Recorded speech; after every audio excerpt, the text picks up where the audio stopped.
Standing up for families throughout Nevada, telling the stories of working women and men. This is our voice and our community. We are Nevada with your hosts, Leonard Cardinale and Nick DeArcangel. Come on, rise up. Come on, rise up. Come on, rise up. Come on, rise up. Come on, rise up.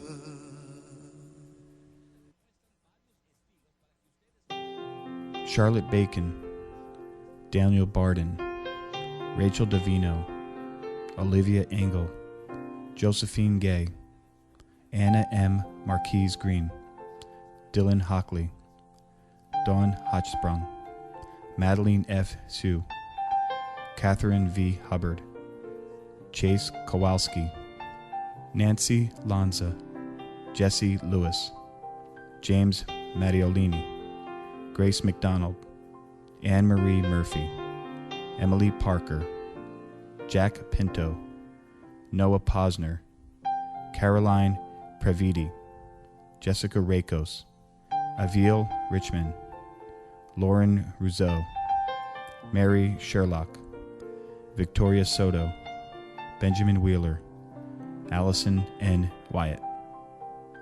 From all of the public employee unions and from all the community partners of the We Are Nevada Coalition, our thoughts and prayers go out to the victims of the Sandy Hook Elementary School shooting in Newtown, Connecticut, to the families, to the community, and to all who are suffering from this horrific tragedy. God bless.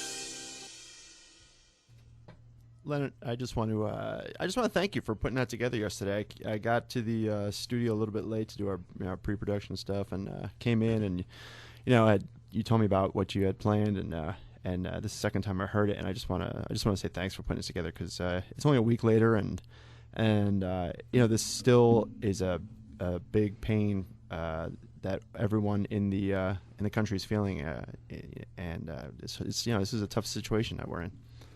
Well, I figure that's the least we can do.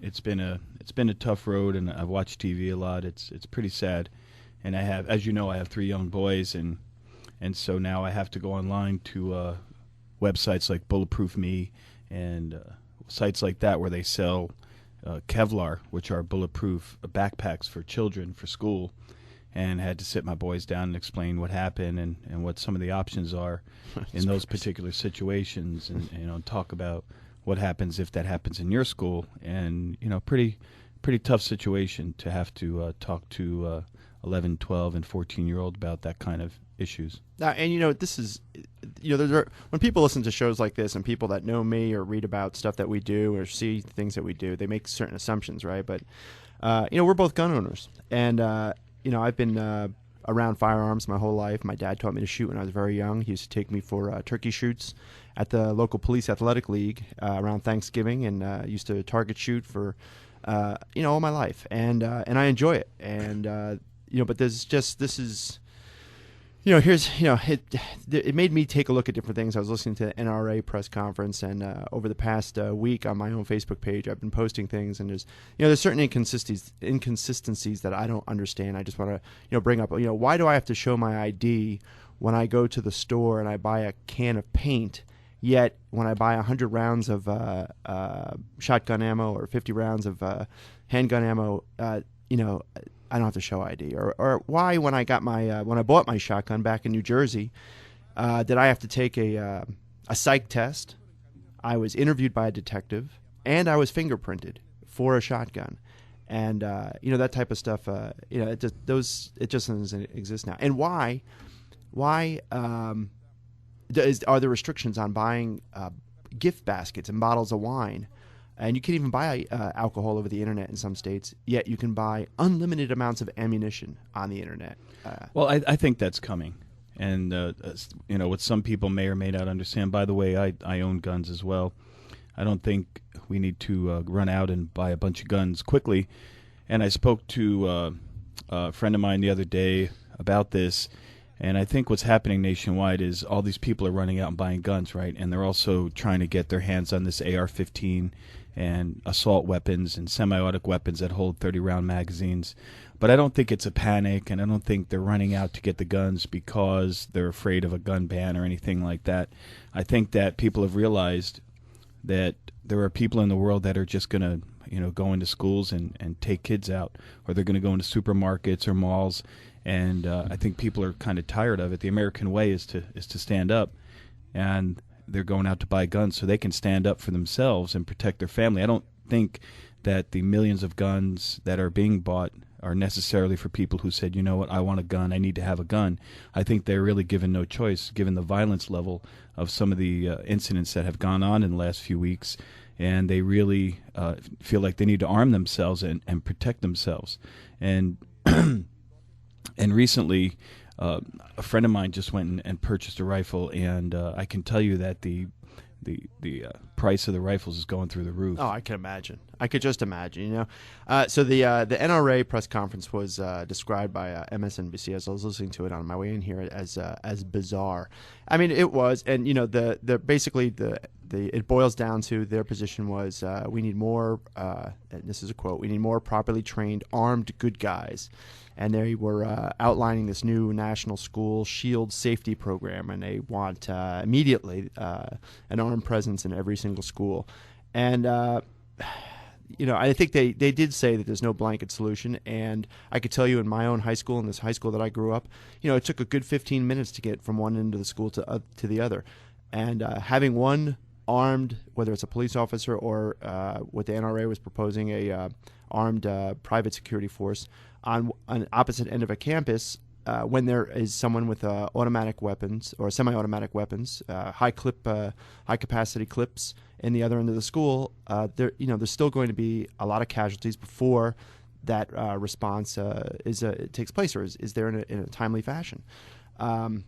It's a difficult issue. There's not a lot of easy answers, but I think there's certainly things that are out there. Like I said, these inconsistencies. My wife, when she goes to CVS or she goes to the store, she needs to show her ID to buy children's Tylenol, right? Really? Why? And they run it through the register.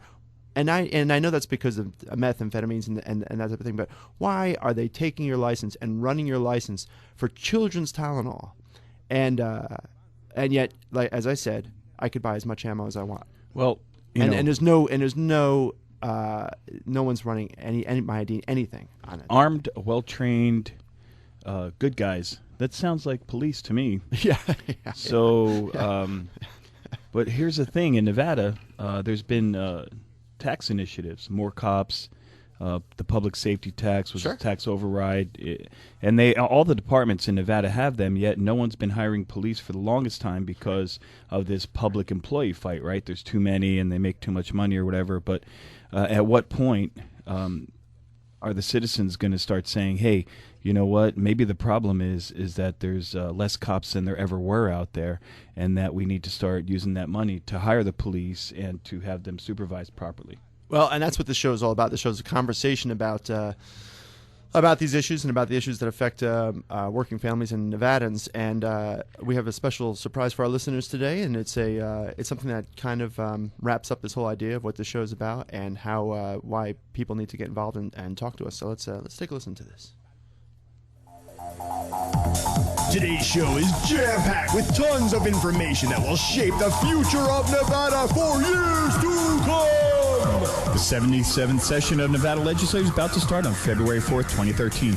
And this is a place for you to find out which changes are being proposed to Nevada state laws and administrative codes, and to find out which legislators are pushing these bill drafts out of committee to be voted on. Your co-host, Nick the Archangel and Leonard Cardinale, will keep you informed every step of the way. Do you have a question about how a bill draft request becomes law or dies on the floor of the Senate or Assembly, or worse, becomes a zombie bill? Zombies! Give us a call right here at KLAV AM. We are Nevada Talk Radio Show. Phone lines are open right now. Give us a call with your questions or comments. 702-731-1230. That's 702-731-1230. And follow us online at www.klav1230am.com. That's my favorite part, you know that? Yeah. That last part. We decided not to edit that out because It was the funniest part. I love that you did the echo. You can tell? That part is my favorite part, man. It's just great. So, so if you're listening and you have a question or you want to make a comment. Yeah, that's right. Call in. 702-731-1230. We're taking your calls right now. This is the fun of the show, right? So anyway, now the other big news, of course, is the fiscal cliff, and our impending doom about falling over this fiscal cliff. One of the things that I thought was interesting was that the national organizations, the National Education Association, the Service Employees International Union, and AFSCME. There's an acronym that I'm amalgamating. You know what? I'm not even going to try. I used to know it. AFSCME, but American Federation. We'll look it up. But the three different national organizations came together. They formed a coalition with regards to the fiscal cliff, and kind of getting the word out there to educate people about what is at stake. I saw the spot last night for the first time. I actually recorded it, and I thought that we'd play it on the show today. Talk about it a little bit. And we'll have it up here in a second. But this is the Bonneville. The title of this campaign is called Bonneville. What will happen if House Speaker John Boehner gets his way on the budget? Welcome to Boehnerville, where the rich won't pay their fair share. Our children's educations will be cut. Medicare, Medicaid, and Social Security will be put at risk. And the economic recovery would falter. Call your member of Congress and tell them to stand up for middle-class families. Because in America, everyone deserves a wonderful life. Yikes! It's Boehnerville. That's you know what it is. It's I watched the Daily Show, and so obviously he's not saying Boehner. Yeah. Well, we're not going to go there. No, I know, but it's so.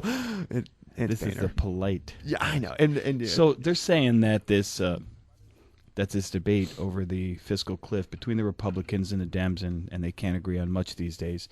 But they're saying now it's tied into public opinion, public scrutiny. So, I'm going to put on my idealistic hat for just a second. So it's really about who's more popular and who can get the people to not overly scrutinize their plan. It's not about what's doing right, what's the right thing to do anymore, and what's best for the country, and what's best for balancing the budget, and what's best for our credit rating and our financial status as we move forward. Is that not the goal anymore? I don't know. I know this is a big setback for House Speaker Boehner. I know that there's serious problems as far as unity within the Republican Party and with the fiscal cliff and it being too not conservative enough, and not and it has to do with the taxes would still go up for the richest Americans, and so there's a little bit of compromise there, but he's getting serious pushback on that, and that's what's thrown this whole thing a little bit closer to the fiscal. I hate calling it the fiscal cliff.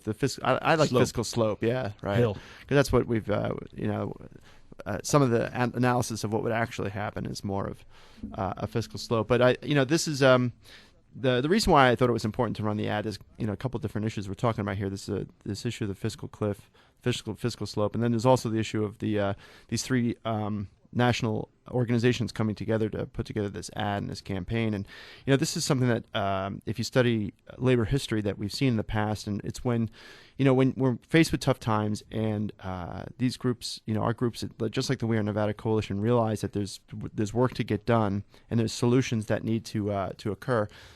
People start working together.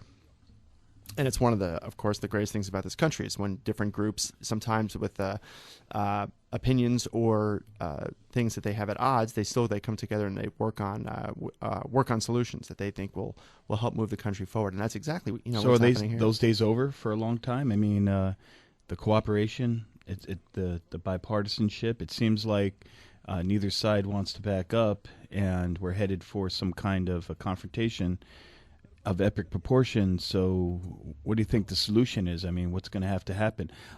I think, me personally, I think the Republican Party is going to need to back up a little bit because the country has spoken. They overwhelmingly voted in President Obama, who's a Democrat, and obviously they call him a socialist, but I don't see it. So what's going to be the solution? What's going to have to happen?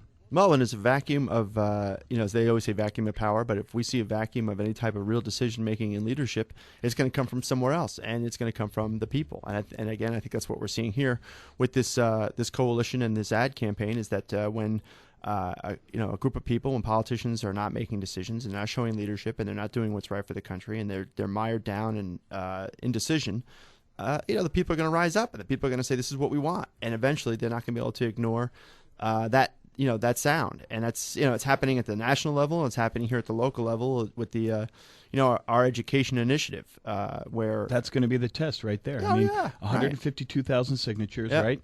And they go to the legislature and they say to the Republicans and the Dems and whomever, and they present it and say, look, we got signatures from 152,000 Nevadans, and 3 out of 4 people in a poll that we conducted say that they would like this tax initiative or something like it, where the businesses, the richest of the businesses in Nevada, pay their fair share of the taxes, and we're not asking for a large percentage, but we're asking them to participate in balancing the budget so that we can use that money for education.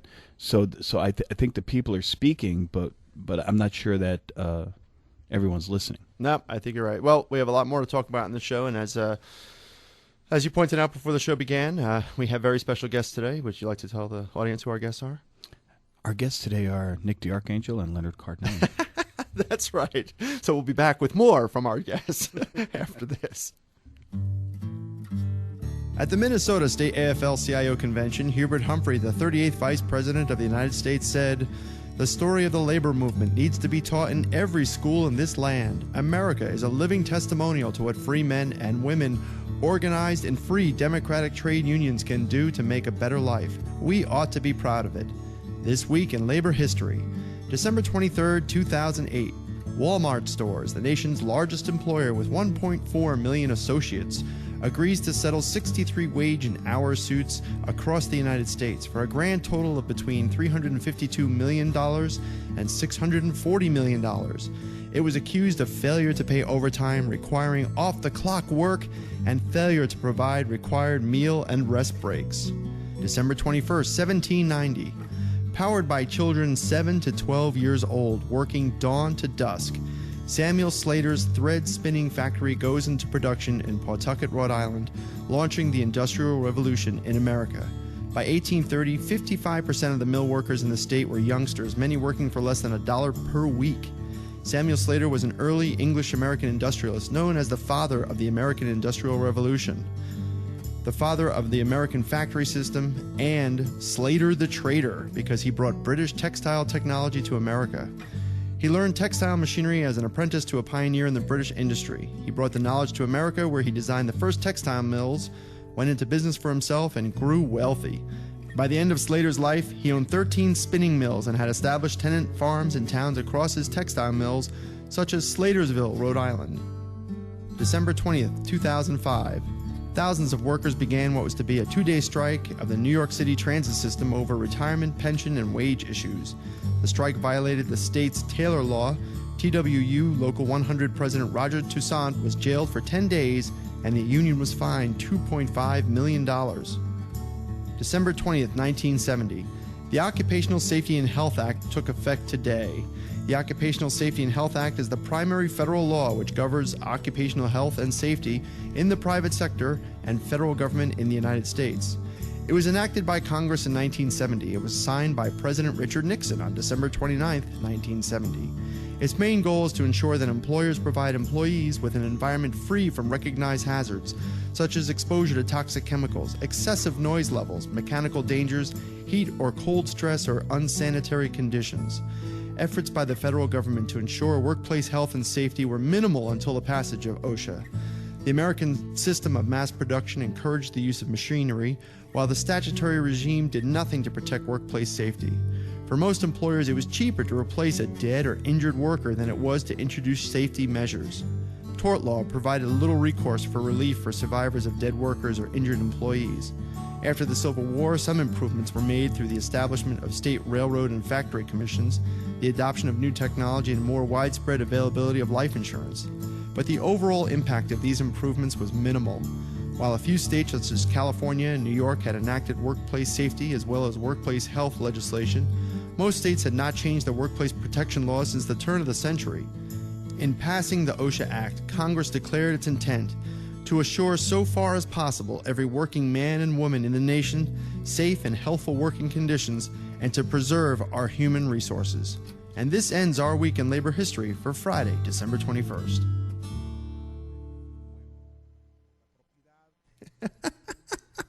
Jeez, Nick, what are you laughing at? Oh, man. Where do you get a load of this? I'm checking out BDRs on the state legislative website. Well, let me take a look. Wow, we need to share this with our listeners. What should we call it? Well, I think you got to call it what it is. Irma, take it away. Ladies and gentlemen, may I introduce this week's up bill draft request. Yeehaw. Thank you, Irma, for that. I love hearing Irma on a Friday morning, you know?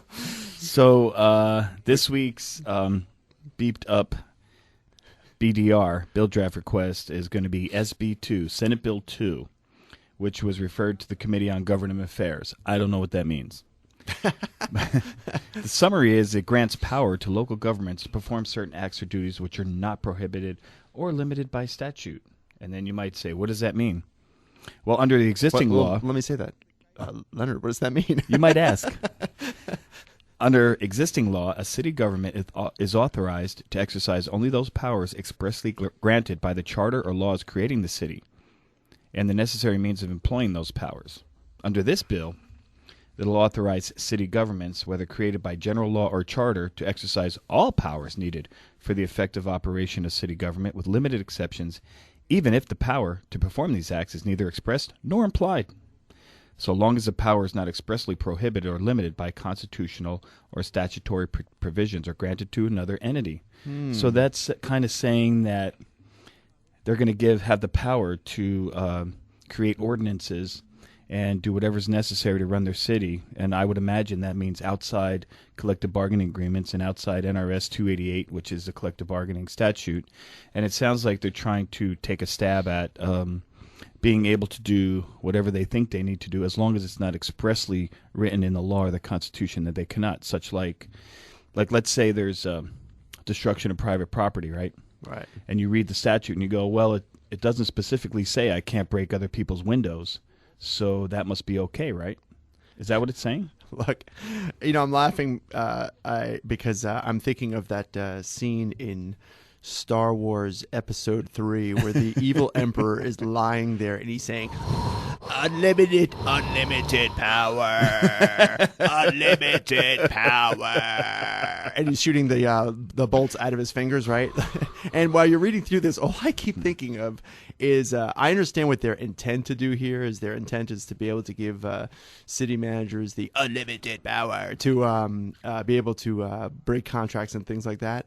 But coming from, looking at this from the other side of the more conservative point of view, right? You're talking about giving local governments unlimited power to do whatever they want to do,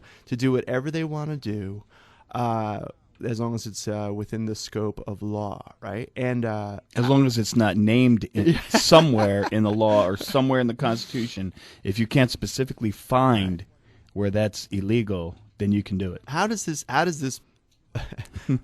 bill draft wash with either side? You see what I'm saying? Like there's a reason why we're talking about it, because of the harm it will do to the community for one specific reason. But I'm saying that there's a completely other side of the view, the limited government point of view, the government oversight, transparency, accountability point of view that has to look at this and say, nah, this thing is wrong from go.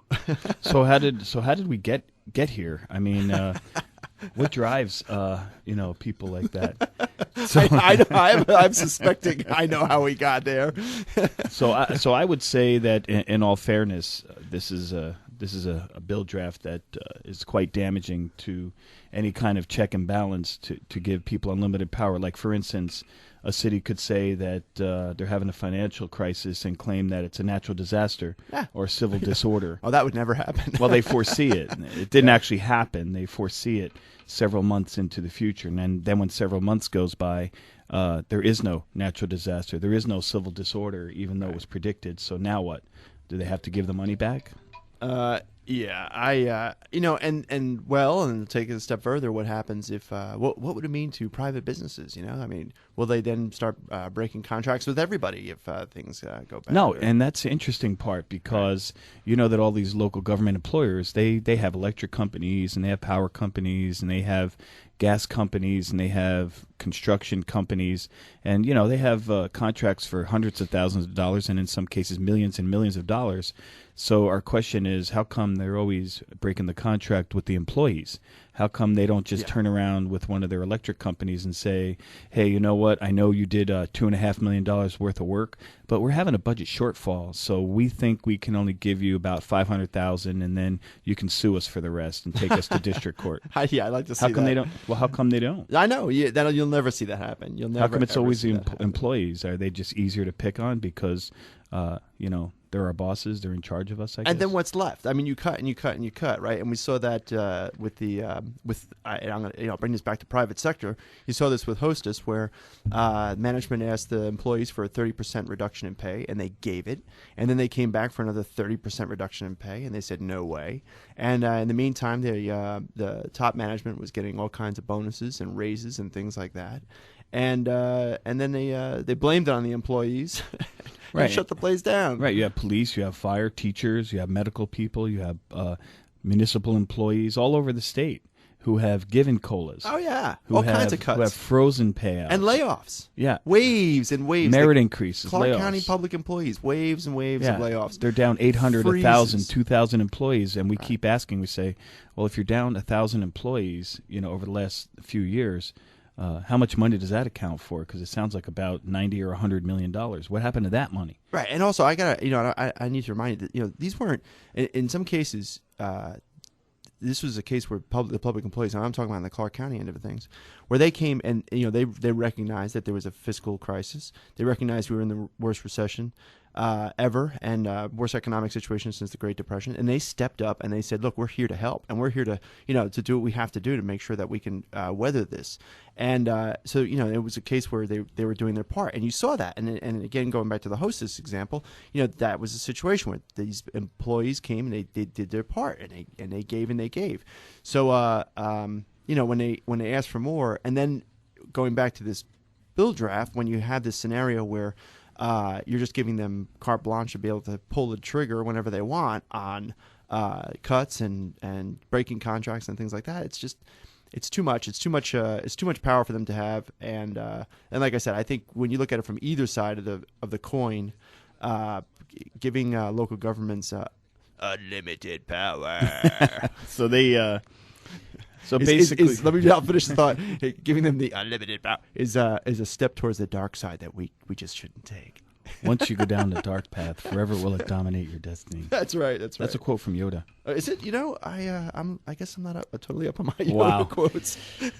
So we had this financial crisis in the United States and across the world over the last several years, and people were like, "Well, what's causing this?" So everybody pointed to, not everyone, but certain people, the conservatives pointed to the public employees. Thanks. So now who was that? So now we're through this, and they don't have anyone to point at. However, several local government employers still are pointing at the public employees, and that's really how this coalition came about and is sticking together and moving forward, because the conservatives are trying to convince the public that this is creating a large deficit, and it's really not. So the We Are Nevada Public Employee Coalition intends to educate the public and educate the legislators so they understand what's going on. Well, we want to hear from you. If you have any thoughts or comments on this, give us a call here at We Are Nevada, 702-731-1230. You are listening to the We Are Nevada Talk Radio Show with your co-hosts Nick the Archangel and Leonard Cardinelli, right here on KLAV 1230 AM and streaming live at www.klav1230am.com. Do you have a question about how collective bargaining works here in Nevada? Do you have a question about the public pension system here in Nevada? Are you wondering what's going to happen with Medicare, Medicaid, and Social Security? These are some of the questions that we dig into right here on the We Are Nevada Talk Radio Show every Friday morning at 9 a.m. right here on 1230 AM KLAV. The call-in number is 702-731-1230. 702-731-1230. Give us a call if you have a question or a comment.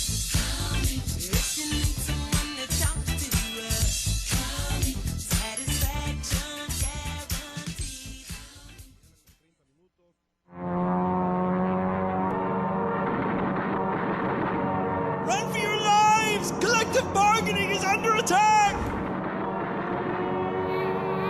Don't they know we're just families trying to get by? Why are they attacking collective bargaining? We've never hurt anyone. I love it. That's another good. We're running them all today. All of our little intros and everything like that. I think We have quite the collection now. It's a holiday special. We do have a really good collection. It's just going to grow and grow and grow as We Are Nevada's community partners and other coalition members get more involved with this. They've definitely. I've heard some great ideas, and we certainly have more to come as we move closer to the next legislative session, the 77th legislative session. So listen to this. So we have a collective bargaining segment, right? And we're going to try and tie it into Christmas. How is that possible? I found this really interesting article talking about modern day. It's titled "Modern Day Scrooges Should Learn the Lesson of a Christmas Carol," and it's written by Kenneth Perez. He's an economist with the Communications Workers of America. And that's not going to happen. It's not gonna happen, eh?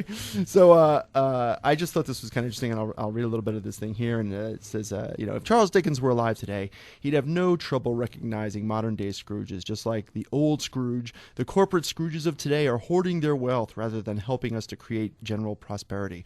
Corporations are sitting on a record $2 trillion in profits. $2 trillion. But they refuse to bring investment, employment, wages, and benefits back to pre-recession levels. Instead, corporate executives are spending billions on their own compensation and $445 billion to buy back the stock of their own companies. Wow. Just like the old Scrooge, the corporate Scrooges want austerity for many and prosperity for the few. For instance, over the last 3 years, Verizon earned $21.5 billion in U.S. pre-tax profits and gave $181 million to its top 5 executives, but eliminated 40,000 jobs and is demanding $1 billion in concessions from its 45,000 union-represented workers, an average of a $22,000 cut per worker.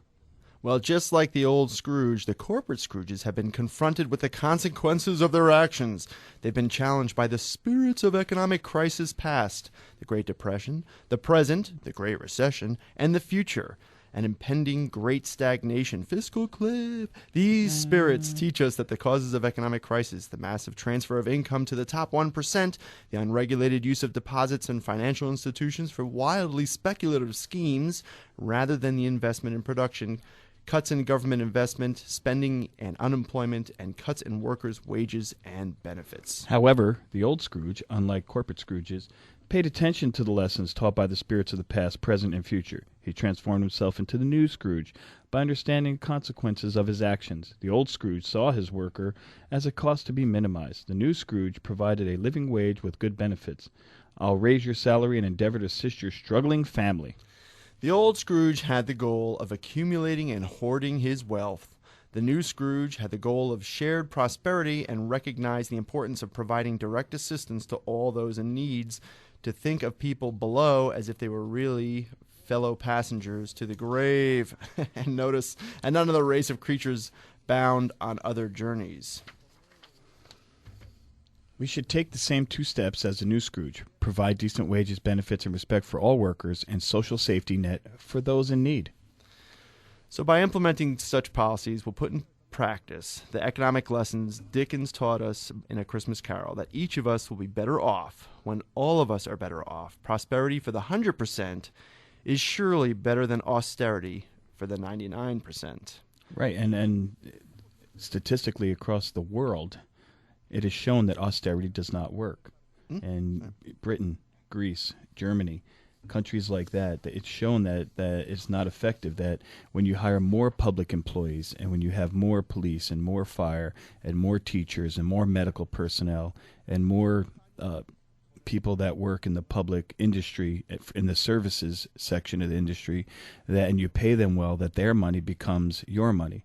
Just like a lot of people don't know that our retirees in Nevada, I think about 73% of our retirees stay in Nevada. And part of that is because they receive a decent retirement, and then they estimate about $600 million a year is dumped back into the economy because the retirees stay in the state and get a decent retirement. So why would you fight that? I don't know. It's proven that it works, and I don't understand why there's this resistance to this, and I don't see why we need a situation where we have, where we're constantly trying to bring things back to where people can't earn a decent wage and have a voice in their workplace. We know that it works. We know that it makes things better. And during the This Week in Labor History, we talk about the creation of the Occupational Safety Act, and we know that because of that, workplaces are safer and our environment has been cleaned up. You think of things like Love Canal and things like that, where just terrible situations of where they thought that these places were just toxic dump sites, and all this came back because we empowered people to have a voice, and obviously it does make a big difference. It does make our society better. And that's what the We Are Nevada Coalition is all about, standing up for the middle class. That's right. And we're standing up for the community partners and the people in the community to make Nevada better for everyone. Yeah, and and that's a great point, because a lot of times we talk about the coalition of We Are Nevada Public Employees and also the community partners, and we talk about the issues that we're fighting for the members of these of the various coalition members, but it's also the mission is to make a better Nevada, and in every different way, whether it's education, whether it's healthcare, whether it's public safety. This has an impact on everybody, and we'd like to we believe, and I think the majority of Nevadans believe, that we're working to make a better Nevada. Well, let's face it. The truth is that without collective bargaining, the quality of life for the middle class would be deteriorating at a very, very, very fast pace. Virtually everyone who works in a union or otherwise who did not have collective bargaining has been taken down by, what did the article say, 22,000 per worker, 30,000, right. 40,000. That's 2,000 a month, 3, 4, 5,000 a month. Well, that's a lot of money, and it really cuts down on your quality of life. So that's why we are strengthening collective bargaining, and our friends at AFSCME will most likely be pushing for state collective bargaining this session, and I don't want to tip anybody's hand on that, but I'm pretty sure that everyone knows that's coming, and I'm pretty sure we're going to support that and try to see if we can't get the state workers collective bargaining, because during the last recession, they really got beat up. They have to take furlough days, which means you get the day off, but you don't get paid. So if you work 10 days and you get paid every 2 weeks, you get a day off, but you only get paid for 9 days. And you do that 10 or 12 times a year, and ultimately it ends up being thousands and thousands of dollars. Yeah, I think it'll be interesting to watch what's going on. I know this goes a little bit into our previous segment, BDR, but I was going through the list yesterday online and at the legislative website, and and I encourage everybody to do this. I know it. If you're new to it, it might be a little bit confusing, but I think it's the type of thing that we as as citizens need to pay attention to, and we need to go onto that legislative website and take a look at the different bill draft requests that are on there, because these are requests and these are drafts of bills that are proposed, and we need to keep track of them and see what they're up to and what they're doing. And there's one that right now they're very vague, makes various changes relating public employees, and so if you're a public employee, obviously this is something you want to keep an eye on, and it's something that we're going to be keeping an eye on, because what are these changes, and how will they affect public employees and their rights for collective bargaining. The collective bargaining has worked in this state, and I think we may have both testified on this during the last legislative session. Collective bargaining has worked in this state for 40 years. Right, and it doesn't benefit either side. We can't. In fact, statistically, we ran some statistics, and it would appear over a long period of time that it's probably benefited the employer a little bit more than the employee. But the way that it's designed is it's a fair process, and they don't always win, and we don't always win in arbitration or fact finding or mediation. And it's really a policy. It's a check and balance. It's a contract saying, hey, if you want to work, let's work under contract. And the reason it's called collective bargaining is because, unlike going and getting a job, let's say at the mall for Macy's or something like that, they interview one employee at a time. They make a deal with each employee as you come in. They say, this is what you're going to get paid, this is what your benefits are.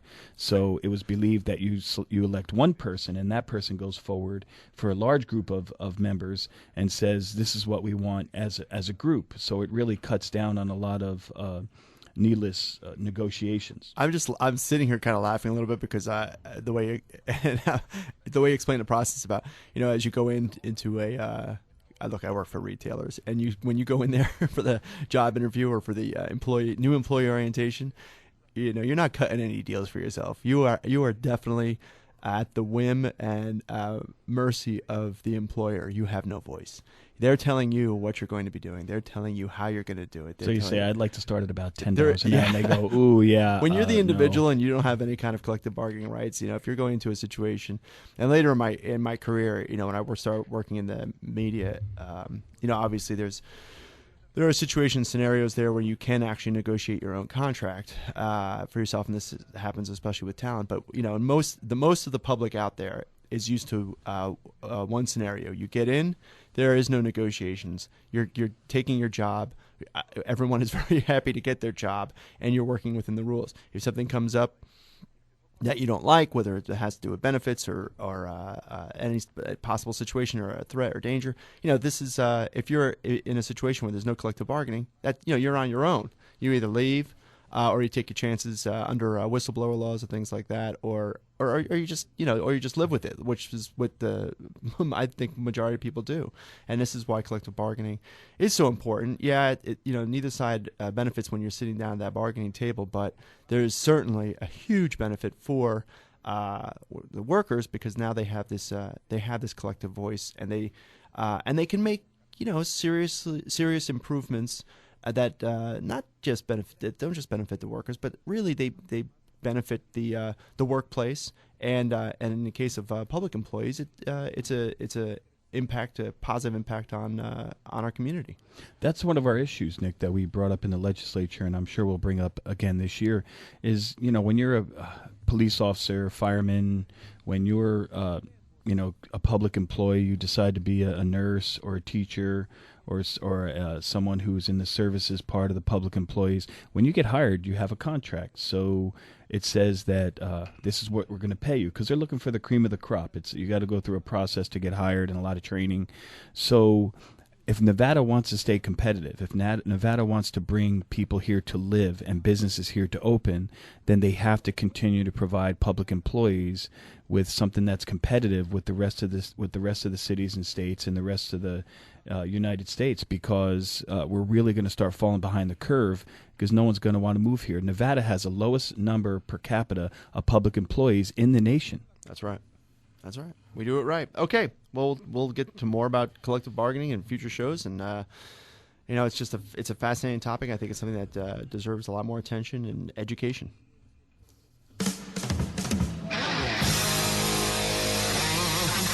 Let's talk about PERS, man! Pension talk.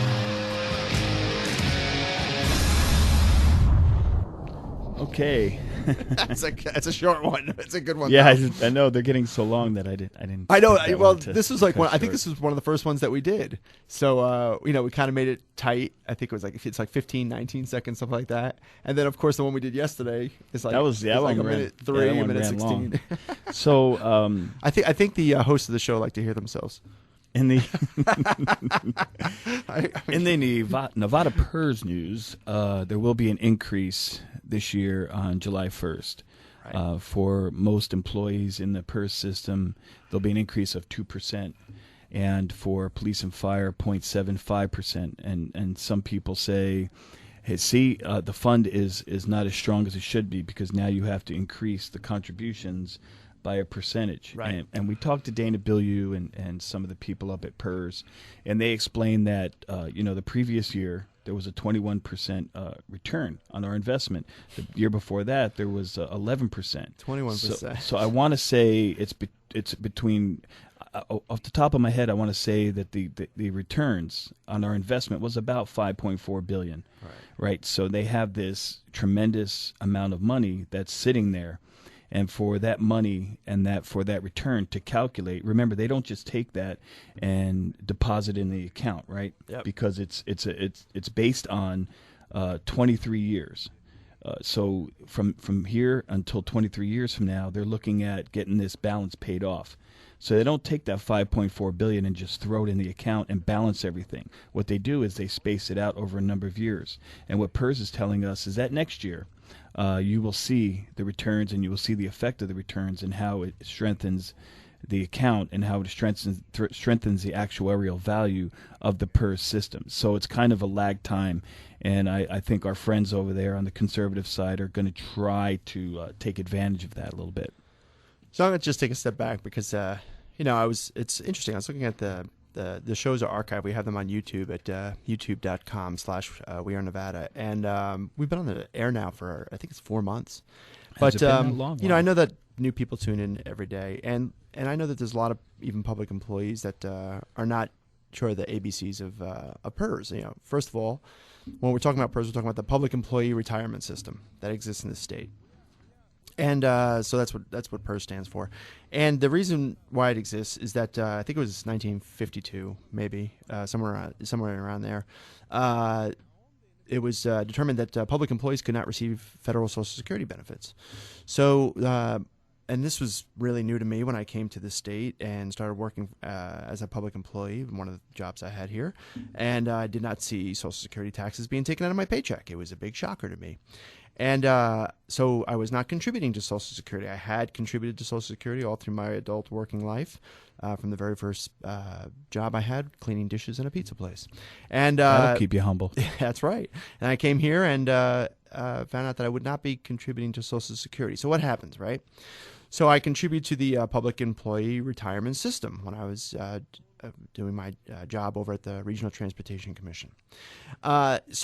How does that shake out when it comes time for retirement? Well, in my case, I would still receive my Social Security. I believe the law is that it's diminished because of the money that I'm also collecting from That's PERS. correct. All right. But now, if you had only worked here in Nevada, you would not, and as a public employee, if you spent, from day one to retirement, you would not receive any Social Security because you were not contributing to it. You could not contribute to it. It would be against the law, but you would be contributing to the public to the PERS system. The PERS system is, it's not a gift from taxpayers. It is it's part of your pay. You're paying 50% into it. The public employee, it's theirs. It's owned. It's owned by taxpayers, but it's also owned by the public employee. They're contributing 50%. The employer's contributing the other 50%. I think there's also some contracts, collective bargaining contracts, that determine that ratio as well, but I'm not positive on that. But it is but the employee is contributing to that. Now, how is it paid for? Well, it's paid for through those contributions, but it's also, as Leonard was just talking about, largely paid for, 80% paid for by the return on investment. Right, and this is where it gets. To me, as someone who used to work in the financial news media, this is where it's just astonishing to me, is that there's an 80% return that takes care of this system. And when you just said that there's a 20% return on investment, look, the last time I saw a 20% return, I remember this very vividly. I remember when there was the march of the Dow from 7,000 up to 12,000. What year was that? This was around, let's say, 2004. Yeah, this is 4, just 5, as maybe around. This is before Enron. This is just after, I think, .com, and this is a situation where you couldn't not make money. I mean, I had a Janus Enterprise fund that I made about 21% on that year. What's funny is I had the same fund. I had a Janus International fund, and it was pulling 21%. And my coworkers at the time were making fun of me because they were earning 30%. They were pulling the cash out of their credit cards to dump into their mutual funds because they were getting a return of 30%. Right now, those days are long gone. Right, they're long gone, except for the public employee retirement system, which got 20% last year. Right, and it's like a pile of money just sitting there in Nevada, and people we've are talked about staring that at before. it, and they're drooling. Well, these are smart investments. These are smart investments that are being made. Oh my gosh, can you believe it? Being made and managed by an accountable public system, the Public Employee Board, right? So, Let's this is take a system. that money and turn it to cash, and let's throw it on the table. So look, this is obviously a system that works. If it's a system that gave a 20% return last year, that's given, I think, 8.5 to 9% over 25 years. 9.5. Yeah, over since 25 the beginning years. of the fund. Come on. It'd be hard to find another fund. It's one of the top 5 funds in the country. How are you talking about reform and saving a system and saving taxpayers from a disaster waiting to happen when you've got a fund that's kicking back 9% over 25 years and 20% last year, and even in the last year of the worst year of the recession here, it was still double-digit returns. This is a good system. This is a system that works. This is a system where it could fail, and you know how anyone who has listened knows how follow it could these fail. guys. That's how it can fail. That's right. If you disrupt the funding flow, if you all of a sudden say, well, you know what, this group of people, they don't have to contribute to the system because a lot of different reasons. Let me ask you. Yeah. Let me ask Yeah, you. go ahead. You get your Sorry. paycheck, right? Yeah. And I come to you and you go, well, I take a good portion of my paycheck now because my money's balanced, and I put it in. Right now I'm buying government bonds because they're safer and they're investment. And I go, you know what, Nick, I'm a really good poker player. So I think you should give me your paycheck every week. And let me tell you, I just went last week and I doubled my money at the poker table. So give me your money and I can double it for you. And that's a much better way to make money than just these stupid government bonds. Well, is that kind of what we're saying? Yeah, that is exactly what they're saying, because you're at a crossroads and you're making a choice, right? And you're saying to yourself, do you stay where we're at and do you rely on the people, the transparent process right now that's investing your money, that's accountable to the public, to the taxpayer, on what the decisions they make and how they invest that money, right? Or do you say, nah, I think we should go with investors whose fiduciary responsibility is to shareholders? So what happens when you have a fiduciary responsibility to shareholders?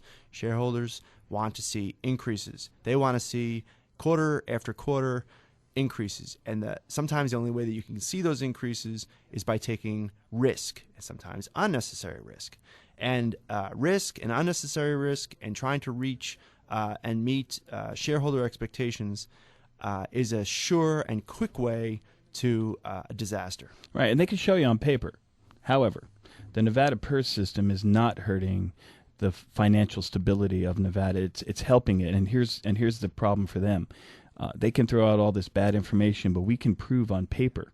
We can show you on paper and bring the numbers and say, look, Nevada PERS is not hurting the economy. It's not hurting Nevada. It's actually strengthening Nevada because it's such a self-intact system, and we have all these retirees who remain in Nevada and continue to spend their money in Nevada as a result of having this pretty good retirement.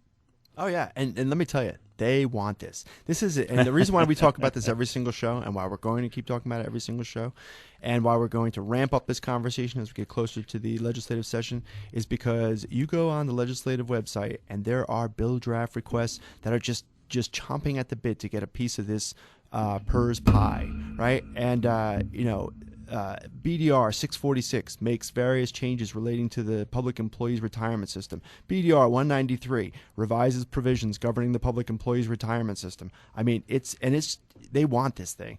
They want this thing badly. They want to be able to take this huge amount of money and $25.7 billion. Yeah, and give it to money managers who have less accountability, no fiduciary responsibility to the public.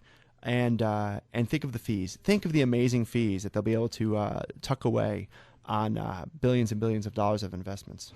Yeah, and keep in mind that if we go in this direction, if it doesn't work out and the investment doesn't work out, yeah, what happens? All the hedge fund and all the mutual fund managers, they're not on the hook for the money. No, we are. And that's the thing. And that's why We Are Nevada exists. We Are Nevada is here to advocate. We are here to educate.